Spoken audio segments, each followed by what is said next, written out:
There you go. One NCAA game, one NBA game, Teddy. One of my favorite subjects here. I always love to play armchair quarterback. It's one of my favorite things to do here on the channels at sportsbookraview.com. And I'm going to play it a little bit right now.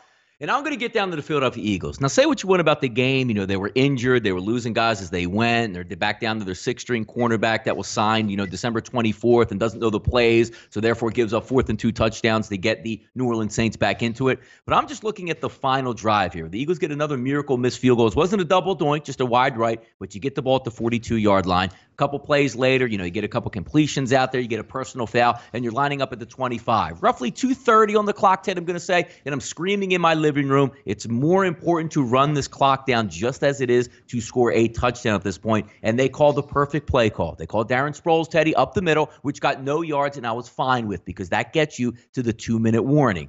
But instead, my father goes out to smoke a cigarette, figuring it's going to be the 2-minute warning. A couple of my guys head for the kitchen, about to get beers and drinks, and come back in. And all of a sudden, the screaming starts to entail, and it was primarily from me. At 2:01, the Philadelphia Eagles rushed up to the line of scrimmage to get a playoff. It was going to be a 5-yard play at best. Tipped interception, game over.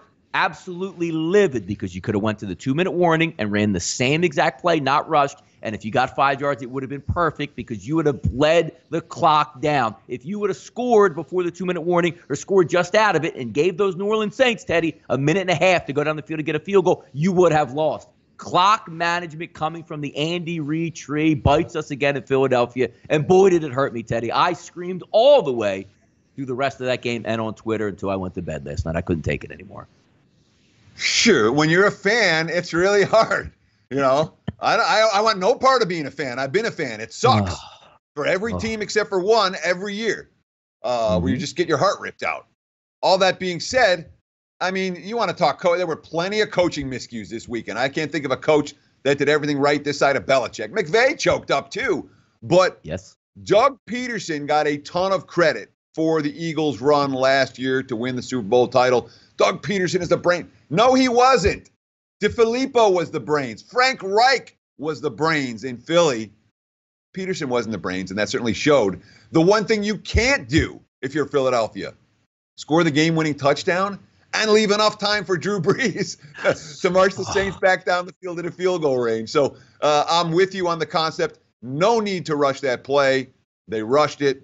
Obviously, the end result cost them a lot. Brutal for Eagles fans. My condolences to you guys. I'm telling you, it's much more fun to be a bettor because when you're a bettor and your team loses, guess what? The next day, you wipe it clean. It's all good. If you're an Eagles fan and your team loses, guess what? The next 6 months suck as you wait for training camps to open in July.